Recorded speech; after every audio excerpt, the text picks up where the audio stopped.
नमस्कार, मैं हूं मदन राज और आप देख रहे हैं राज तक न्यूज़। बता दूं कि तमाम भूतपूर्व आर्मी के लोग मौजूद हैं मऊ सदर में। बात करते हैं सर से। सर, थोड़ा अपना पहले परिचय बता दीजिए। जी, मैं डॉक्टर के एन पांडे हूँ। मैं वाराणसी से आया हूँ और आज यहाँ में भूतपूर्व सैनिक संगठन की जो आज एक महत्वपूर्ण बैठक है।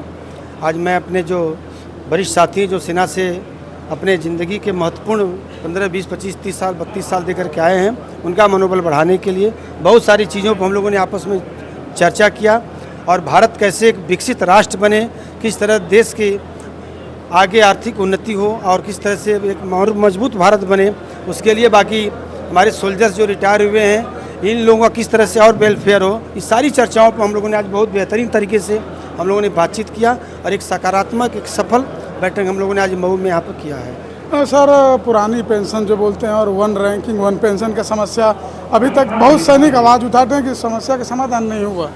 देखिए, बहुत सारी पुरानी समस्याएं हैं जिनको कि मोदी सरकार ने बहुत ही शानदार तरीके से ठीक करने का काम किया है। आज जब देखेंगे जम्मू कश्मीर में जा कर के तो जवानों का मनोबल बहुत हाई है, मोरल उनका बहुत हाई है, बहुत सारी चीज़ों में सुधार कर दिया गया है। कुछ और इस तरह के और जो प्रश्न बताया आपने, इस तरह का सरकार इस पर गंभीरता से विचार कर रही है। निश्चित तौर पर उसका भी सरकार जल्दी समाधान कर देगी।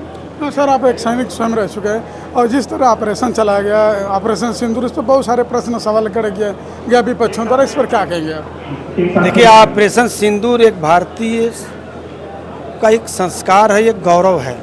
जिस तरह उन लोगों ने धर्म पूछ करके गोली मारा, वो मानवता के दुश्मन हैं और ऐसे लोगों को उस सिंदूर का कीमत चुकाने के लिए 140 करोड़ देश की जनता एक साथ मिलकर के 72 घंटे के अंदर उन आतंकवादियों को, उन अतिताइयों को और उनको पनाह देने वाले आकाओं को और उनके समर्थन देने वाले दोषों को घुटने पर लाके खड़ा कर दिया।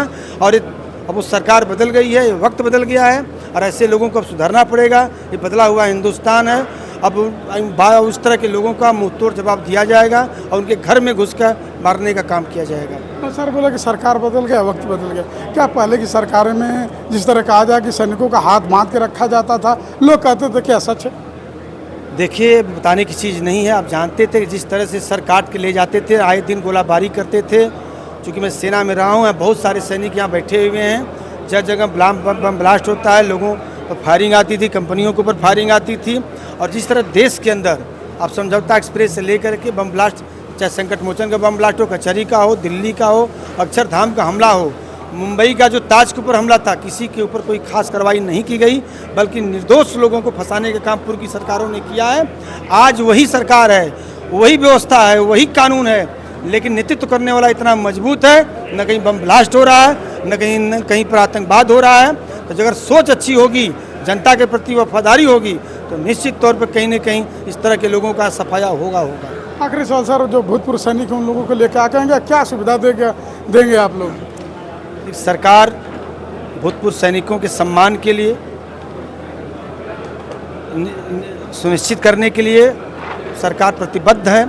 सरकार जितनी भी चीज़ें उनके लिए हैं, अभी जैसे उनके रजिस्ट्री कराएंगे तो उनके लिए शुल्क नहीं लगता है। उनके बच्चों के लिए अभी जो नीट की परीक्षा हो रही है, IT की परीक्षा, उसमें परसेंटेज हमारे जानने वाले लोगों के बच्चे हुए हैं, चाहे उनके पेंशन से लेकर, उनके स्वास्थ्य से लेकर के, उनकी बच्चों की पढ़ाई से लेकर, उनको पुनर्वास से लेकर के, उनके पुनः ड्यूटी देने के लिए बहुत सारे इस तरह नियम कानून बनाए गए हैं, जिससे बहुत सारे फौजियों का इसमें और चीज़ें उनकी भलाई भी हो रही है, उनको इस्टेब्लिशमेंट मिल रहा है। और साथ में बहुत सारी सरकार की ऐसी योजनाएं हैं जिसमें कि उनको लोन दे करके उनको लघु उद्योग कराने के लिए सरकार इसमें प्रयासरत है और काम हो भी रहा है।